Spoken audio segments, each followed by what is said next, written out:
பார்ப்போம். அந்த வர்மத்துடைய கடவுள் யாரா? முருகன். அந்த முருகனுக்குரிய என்ன அரோகரான்னு சொல்றோம்.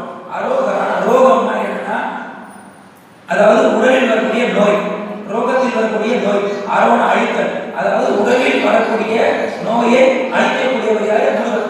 அப்ப நீங்க அரோகரா அரோகரான்னு சொல்ல சொல்ல நோயே வராது. அடுத்த வீட்டில் நிறைய பேர் இன்னைக்கு வந்து மன அழுத்தம் அதிகமா இருக்கு. மன அழுத்தம், எதை எடுத்தாலும் டென்ஷன். என்னன்னா டென்ஷன்? ஒரு 5 வயசு பையன் போயிட்டு இருந்தியா, என்னடா கேட்டேன், எனக்கு ரொம்ப டென்ஷனா இருக்கு. நீங்க 5 வயசு பையன் கூட டென்ஷன் வருது. அந்த டென்ஷன், மன அழுத்தம், கோபம் எல்லாரும் போகணும்னா ஒரே ஒரு விஷயம் மட்டும் நம்ம வீட்டில் பாடம் போட்டு ஒழிச்சாலே போதும். எந்த ஒரு பிள்ளை சூனியம், எந்த ஒரு பிரச்சனையுமே வராது. என்ன பாடல்? கந்தசஷ்டி கவசம். கந்தசஷ்டி கவசம் நீங்க வீட்டில் போடுங்க, உங்கள்ட்ட எந்த மனக்கவலையும் வராது.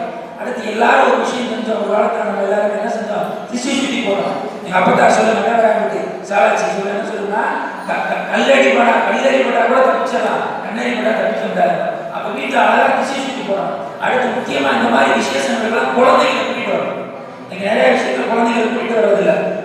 அதாவது பிள்ளைகளை கூட்டிட்டு வந்தாலே பிள்ளைகளுக்கு தெரியும்.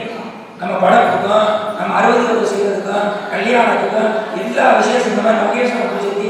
அப்போ வந்து பிள்ளைய பார்ப்போம். ஏன்னா சொல்லி கொடுக்கறத விட பார்த்து தெரிஞ்சுக்கிறது அதிகம். நிறைய இடத்துல கூட்டிட்டு வர்றதில்லை. படிப்பும் முக்கியம் தான். அது மாதிரி ப்ராக்டிக்கல் பார்த்து